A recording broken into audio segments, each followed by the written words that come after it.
Hello everyone, स्वागत आहे तुमचे ओम ट्युटोरियल स्टडी मध्ये। तर आज आपण शिकणार आहोत इंग्लिश सेंटेन्सेस। कोणतेही जे मराठीतलं वाक्य असतं ते इंग्लिश मध्ये कशा प्रकारे तयार केलं जातं हे आपण आजच्या व्हिडिओ मध्ये शिकणार आहोत। तर आजच्या व्हिडिओला सुरुवात करूया।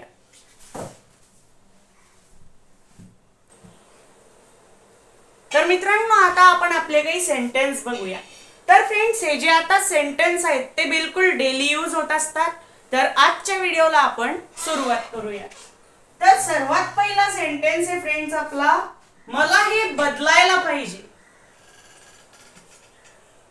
मला हे बदलायला पाहिजे। बदलायला पाहिजे।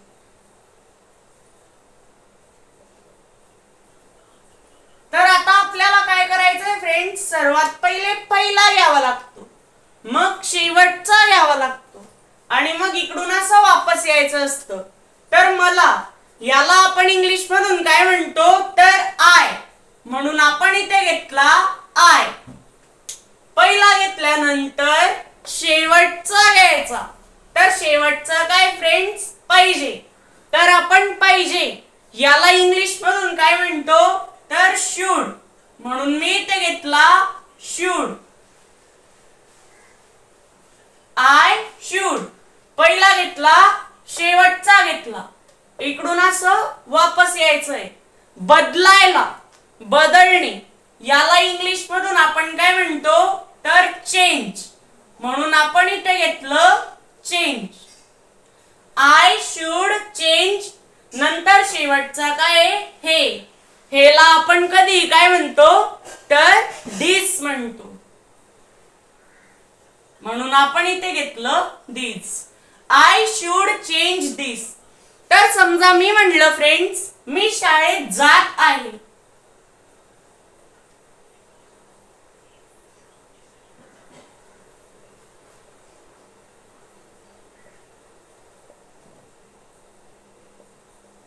तर आता मी शाळेत जात आहे। तर आता याच्यात काय करायचंय फ्रेंड्स, पहिला आपण पहिलाच घेतो, नंतर शेवटचा घ्यायचा असतो। किती वर्डचे, 4। तर आपण पहिल्याला पहिला घेतो आणि नंतर शेवटचा घेतो, म्हणजे चौथा आहे शेवटचा। नंतर तिसरा घ्यायचा, इकडून यायचंय ना, मग तो तिसरा आणि मग दुसरा घ्यायचा राहतो। तर आपल्याला काय करावं लागेल, म्हणून आता पहिला पहिलाच घ्यायचा आहे। तर पहिला आहे मी, मीला आपण इंग्लिश मधून काय म्हणलं, तर आय, म्हणून आपण इथे घेतला आय। पहिला घेतल्यानंतर शेवटचा घ्यायचा, आय लागला म्हणजे आहे। आय जर लागत असेल तर आहेला कधी आपण म्हणतो एम। आय एम पहिला घेतला, शेवटचा घेतला। तर जात, जातला इंग्लिश मधून आपण म्हणलं गो, आणि तो जात आहे, तो गेलेला नाहीये, म्हणून काम अपूर्ण आहे, म्हणून इथे वापर केला ING चा, आय एम गोइंग। तर आता घरापासून शाळेत जायचंय किंवा कुठल्या दुसऱ्या जागेहून शाळेत जायचंय, तर एका जागेहून दुसऱ्या जागेवर जायचंय, म्हणून आपण दुसऱ्याला टू लिहिलं। आय एम गोइंग टू, नंतर शाळेत, शाळेचा कॉमन शब्द काय, तर स्कूल, म्हणजे शाळा, याला आपण इंग्लिश मधून काय म्हणतो, तर स्कूल म्हणतो, म्हणून आपण इथे घेतलं school. I am going to school. तर एवढे सेंटेन्स समजले फ्रेंड्स तुम्हाला। तर आता आपण पुढे जाऊया। आणि फ्रेंड्स, तुम्हाला इंग्लिश स्पीकिंग कोर्स जो आपला सुरू होतोय त्याच्याबद्दल डिटेल करता मी एक व्हिडिओ बनवलाच होता, पण जर तुम्हाला त्याच्या सगळ्या डिटेल पाहिजे असतील तर तुम्ही माझ्याशी WhatsApp वर बोलू शकता। तर आपला सगळ्यांचा एक WhatsApp ग्रुप आहे ज्याच्यात की 24 मुलं आता ऍड झालेले आहेत। जर तुम्हाला सुद्धा त्याच्यात सगळ्या डिटेल काय करता ऍड व्हायचं असेल तर इकडे जी स्क्रीन येते हिच्याकडे आता लक्ष द्या। तर तुम्हाला काय नाव दिसतंय फ्रेंड्स आपल्या व्हिडिओच्या खाली, तर मोर नाव दिसतंय। तर त्या मोर नावावर आपण क्लिक केलं आणि जेव्हा त्या मोर नावावर आपण क्लिक केलं तेव्हा आपल्या समोर काय ओपन झाली तर डिस्क्रिप्शन ओपन झाली. मोरवर क्लिक करून डिस्क्रिप्शन ओपन होते. तर तिथे काय दिसतंय फ्रेंड्स आपल्याला व्हॉट्सअप ग्रुप लिंक असं नाव दिसतंय आणि त्याच्या खाली एक रेड कलर, ग्रीन कलरची एक, ब्ल्यू कलरची एक लिंक आहे. सॉरी, तर ती जी ब्ल्यू कलरची लिंक आहे फ्रेंड्स तिच्यावर आपण क्लिक केलं आणि जेव्हा त्या लिंकवर आपण क्लिक केलं तेव्हा आपल्या समोर व्हॉट्सअप ग्रुप जॉईन झाला आणि तिथे 3 नाव आहे. एक अनाउन्समेंट, खाली जनरल, त्याच्या खाली एक ग्रुप. तर तुम्हाला जनरल मध्ये जॉईन व्हायचंय आणि जनरल मध्ये आल्यावर नुसते जॉईन होऊ नका फ्रेंड्स, तर हाई किंवा हॅलोचा मेसेज करा.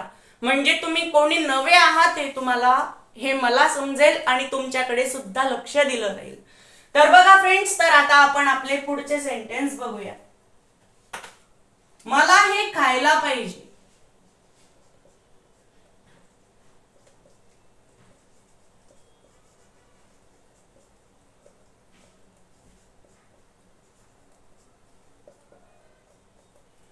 तर मला याला इंग्लिश म्हणून आपण काय म्हणतो फ्रेंड्स तर आय. म्हणून आपण इथे घेतला आय. पहिला घेतल्यानंतर शेवटचा घ्यायचा पाहिजे. पाहिजेला आपण इंग्लिश म्हणून काय म्हणत होतो तर शुड म्हणत होतो. म्हणून आपण इथे घेतलं शुड. I should. पहिला घेतला, शेवटचा घेतला. इकडून इकडे वापस यायचंय. तर काय इकडचा खायला. खायला याला इंग्लिश म्हणून आपण काय म्हणतो तर इट. म्हणून आपण इथे घेतलं इट. नंतर हे करता कधी पण आपण दिसचा वापर करतो. तर हे काय झालं फ्रेंड्स आय शुड इट दिस. तर एवढं कळलं फ्रेंड्स आता. तर आपण अजून पुढचा सेंटेन्स बघूया.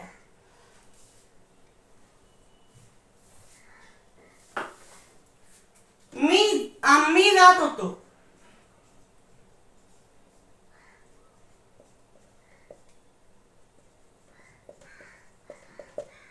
तर आम्हीला इंग्लिश मधून आपण काय म्हणलं तर वी.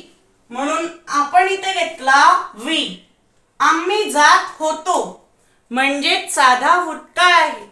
तर नंतर वी होतोला आपण वापरलं वेअर. पहिला घेतल्यानंतर शेवटचा वी वेअर. नंतर जात. जात राहिला तर जात जाणं पूर्ण झालं होतं का नाही. तर जातला आपण वापरलं गो. जाणं पूर्ण नाही झालं होतं म्हणून आपण वापरलं ING. तर हे काय झालं फ्रेंड्स वी वेअर गोइंग. तर एवढं कळलं फ्रेंड्स आता तुम्हाला. तर आपण आता पुढचा सेंटेन्स बघूया. तर पुढचा सेंटेन्स आहे फ्रेंड्स आपला मी ते केलं होतं. मी ते केलं होतं. तर मी याला आपण इंग्लिश म्हणून काय म्हणलं तर आय. म्हणून आपण इथे घेतला आय. पहिला घेतल्यानंतर शेवटचा घ्यायचा. होतं. होतला आपण इंग्लिश मधून म्हणतो हॅड. I had.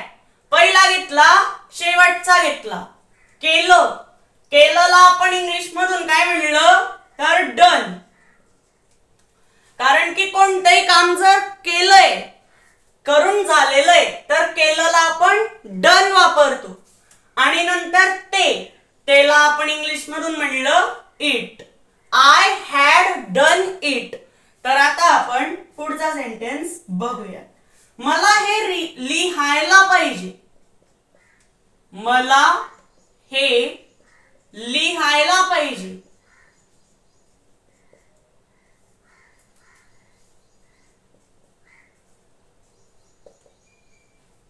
तर मला याला आपण इंग्लिश मधून काय म्हणलं तर आय. म्हणून आपण इथे घेतला आय. पहिला घेतल्यानंतर शेवटचा घ्यायचा. तर पाहिजे याला आपण इंग्लिश मधून काय म्हणलं तर शुड. म्हणून आपण इथे घेतला शुड. पहिला घेतला, शेवटचा घेतला. तर आता हा घ्यायचा, हा घ्यायचा. लिहायला याला आपण इंग्लिश मधून काय म्हणतो तर राईट. म्हणून आपण इथे घेतलं राईट. आणि नंतर हेला आपण कधी पण काय म्हणतो friends, this. I should write this. तर एवढं कळलं फ्रेंड्स आता.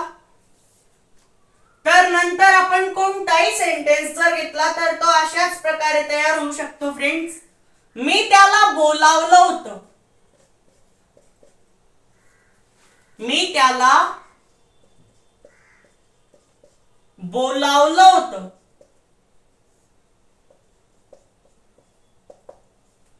तर आता मी याला आपण इंग्लिश मधून काय म्हणलं तर आय, म्हणून आपण इथे घेतला आय. पहिला घेतल्यानंतर शेवटचा घ्यायचा. तर आता होतं, होताला आपण इंग्लिश मधून काय म्हणतो फ्रेंड्स, हॅड, म्हणून आपण इथे घेतला had. I had.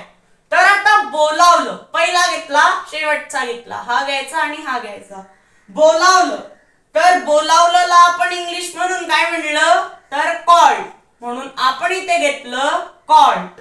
I had called. तर नंतर फ्रेंड्स त्याला, याला आपण इंग्लिश मधून काय म्हणतो फ्रेंड्स तर हिम म्हणतो. तर हिम नाही म्हणत फ्रेंड्स. तर आता याला काय म्हणतो फ्रेंड्स आपण, मी त्याला बोलावलं होतं असा सेंटेन्स आहे. तर त्याला, याला आपण इंग्लिश मधून कधी काय म्हणतो फ्रेंड्स तर हिम म्हणतो. मी त्याला बोलावलं होतं. आय हॅड कॉल्ड हिम. तर एवढं कळलं फ्रेंड्स आता. मी त्याला बोलावलं होतं. आय हॅड कॉल्ड हिम. तर एवढं कळलं फ्रेंड्स तुम्हाला आता. तर आता आपण पुढे जाऊया. तर पुढचा सेंटेन्स आहे फ्रेंड्स आपला, माझे वडील वर्तमानपत्र वाचत आहेत. माझे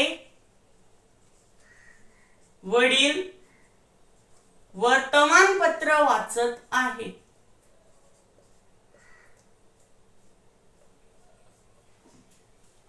वाचत आहेत. तर माझे, याला आपण इंग्लिश मधून काय म्हणलं तर माय, म्हणून आपण इथे घेतला माय. पहिला घेतल्यानंतर शेवटचा घ्यायचा. तर आता याच्यात काय करायचंय फ्रेंड्स, शेवटचा तर घ्यायचा असतो, पण आता याच्यात जर दोन इम्पॉर्टंट नाव आहे, माझे वडील, हे दोन इम्पॉर्टंट आहे. समजा आता जर व्यक्तीबद्दल पुढे येतंय माझे वडील, तर व्यक्तीबद्दल आलंय पुढे, तर आपल्याला काय करायचंय, आई असेल कोणी असेल, इथे जर आई आलं असतं किंवा आजी आलं असतं, काही पण आलं असतं, तर शेवटचा नाही घ्यायचाय. तर माझे वडील हे दोघं मिळून पहिलं धरलं जाईल. ओके. तर वडील, वडीलला आपण इंग्लिश मधून म्हणतो फादर. माय फादर हा झाला पहिला. तर आपल्याला आता काय करायचंय, शेवटचा घ्यायचाय. तर आहेत, आहेतला इंग्लिश मधून आपण काय म्हणलं इज. माय फादर इज पहिला घेतला, शेवटचा घेतला. तर आता वाचलं वाचत. तर वाचत, वाचतला आपण इंग्लिश मधून म्हणतो रीड, पण त्यांचं वाचन अजून सुरू आहे, म्हणून आपण काय केला वापर, आयएनजी चा वापर केला. माय फादर इज रीडिंग. तर आता सिंग्युलर आहे, वर्तमानपत्र एकच आहे, म्हणून सिंग्युलर करता चा वापर झाला. तर वर्तमानपत्र, याला आपण इंग्लिश मधून काय म्हणतो, newspaper. My father is reading a newspaper. तर फ्रेंड्स पुढे जर म्हणलं मी, माझे नाव ओम आहे. माझे नाव ओम आहे. माझे नाव ओम आहे. तर हाला फ्रेंड्स एक डॉट द्यावा लागतो जेव्हा आपला सेंटेन्स कंप्लीट होतो. तर नंतर मी म्हणलं, मी नेरीला राहतो.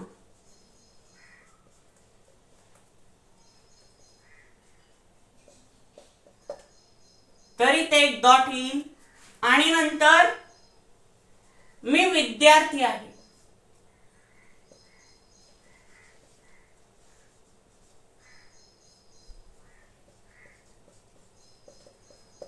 तर आता इथे एक डॉट येईल.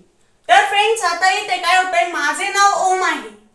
ह्या एका सेंटेन्सचा आपण एक तुकडा केला, इथून डॉट पासून हा एक सेंटेन्स आपण धरून घेऊ. तर आता फक्त एवढंच तुमच्या ब्रेन मध्ये ठेवा की माझे पासून तर आहे पर्यंत एवढाच सेंटेन्स आपला आहे. तर माझेला आपण इंग्लिश मधून आय नी म्हणत, तर माझेला माय म्हणतो, माय. तर फ्रेंड्स आता पुढे काय एक इम्पॉर्टंट आहे, तर नाव इम्पॉर्टंट आहे म्हणून शेवटचा निघायचा इथला. तुमच्या ब्रेन मध्ये आता परत फिट करून ठेवा की हा एवढाच सेंटेन्स आपला आहे माझेपासून आहे पर्यंत. तर मग माझे नाव, नावाला इंग्लिश मधून म्हणलं नेम. पुढे काय येणार आहे तुम्हाला माहितीच आहे, तरी मी अजून एकदा सांगतो. माझे नाव एवढं झालं, तर आपल्याला काय करायचंय, शेवटचा घ्यायचा आहे. शेवटचा आणि आहे तर हाय, कारण की एवढाच सेंटेन्स आपला आहे असं आपण धरलेलं आहे. तर आहे, आयला आपण इंग्लिश मधून काय म्हणलं, इज. My name is. तर ओम, ओम आपण असं लिहिलं. आणि फ्रेंड्स तुम्हाला जर माहित नसेल तर सांगतो की माझं नाव ओमच, माय नेम इज ओम. तर फ्रेंड्स आता आपला एवढा सेंटेन्स तयार झाला एक. तर आता माय नेम इज ओम असं आपण बोललो, तर त्याच्या पुढे आपल्याला बोलायचंय मी नेरीला राहतो. आता तुमच्या ब्रेन मध्ये ठेवा की मी पासून तर राहतो पर्यंत एवढाच सेंटेन्स आपला आहे. ओके, तर मीला इंग्लिश मधून आपण म्हणलं आय. पहिला घेतल्यानंतर शेवटचा घ्यायचा. तर राहतोला आपण इंग्लिश मधून काय म्हणलं, तर लिव, म्हणून आपण इथे घेतलं लिव. तर आता आय लिव, तर नेरी असं लिहावं लागणार फ्रेंड्स. तर इन नेरी काय लिहावं लागेल, इन नेरी. तर इन नेरी का लिहावं लागेल, केव्हाही जर तुम्ही कोणत्या विलेज किंवा सिटीचं नाव घेताय तर in Pune, in Neri, in Jalgaon अशाच प्रकारे लिहावं लागेल. ओके, कारण की इन म्हणजे आत किंवा मध्ये सुद्धा म्हणू शकता. इन म्हणजे आत. तर मी नेरीच्या आत राहतो म्हणून इथे आपण इन वापरतो. मी नेरीच्या मध्ये राहतो म्हणून. नंतर आपलं काय नेरी, म्हणून आपण इथे घेतलं नेरी. तर हा सेंटेन्स काय तयार झाला friends, I live in Neri. Okay friends, तर एवढं तुम्हाला समजलंय आता. आणि फ्रेंड्स तुम्हाला इंग्लिश स्पीकिंग कोर्स जो आहे आपला तो एक दिवस सोडून होणार आहे. तर त्याची तारीख काय 14 मे पासून तो सुरू होतोय, म्हणजेच परवापासून आपले त्याचे रेग्युलर व्हिडिओ येणार आहे. रेग्युलर म्हणजे एका दिवसातून येणार आहे. म्हणजेच मी तुम्हाला चांगल्या प्रकारे सांगतो की कसे येणार आहे फ्रेंड्स. आणि कसे होणार आहे परवापासून. परवा आहे 14 मे. तर आता 14 मे पासून एक दिवस सोडून होणार आहे. म्हणजे 15 ला सुटलं आणि 16 मे ला होईल. ओके, 14 मे पासून सुरुवात. 16 पासून 17 सोडले आणि 18 मे ला. 18 पासून 19 सोडले आणि 20 मे ला. अशा प्रकारे 12 व्हिडिओ येतील. आणि म्हणजेच 12 म्हणजे 24 दिवसांचा आपला इंग्लिश स्पीकिंग कोर्स असेल. ओके, तर बघा फ्रेंड्स 14, 16 अशा प्रकारे एक दिवस सोडून येतील. आणि फ्रेंड्स जर तुम्हाला डिटेल सगळ्या समजायच्या असेल ना, तर मी तुम्हाला सांगितलंच होतं की व्हॉट्सअप मध्ये कसं ऍड व्हायचंय. तर तुम्ही सुद्धा जॉईन होऊन जाल. व्हॉट्सअपवर आपली खूप मोठी स्टडी चालू असते, खूप अभ्यास आपला होत असतो व्हॉट्सअपवर. तर फ्रेंड्स आणि 20 मे अशा प्रकारे होणार आहे. आणि त्या कोर्समध्ये कोणत्या तारखेला काय शिकणार आहे हे मी तुम्हाला इंग्लिश स्पीकिंग कोर्सच्या पहिल्या दिवशी सांगणार आहे. ओके, जर फ्रेंड्स तुम्हाला हा व्हिडिओ आवडला असेल, जर तुमची इच्छा असेल तर तुम्ही या व्हिडिओला लाईक करू शकता. आणि अशाच इंग्लिश करता तुम्ही आपल्या चॅनलला सुद्धा सबस्क्राईब करू शकता. तुमची इच्छा असेल तर करा फ्रेंड्स. तर भेटूयात पुढच्या व्हिडिओमध्ये.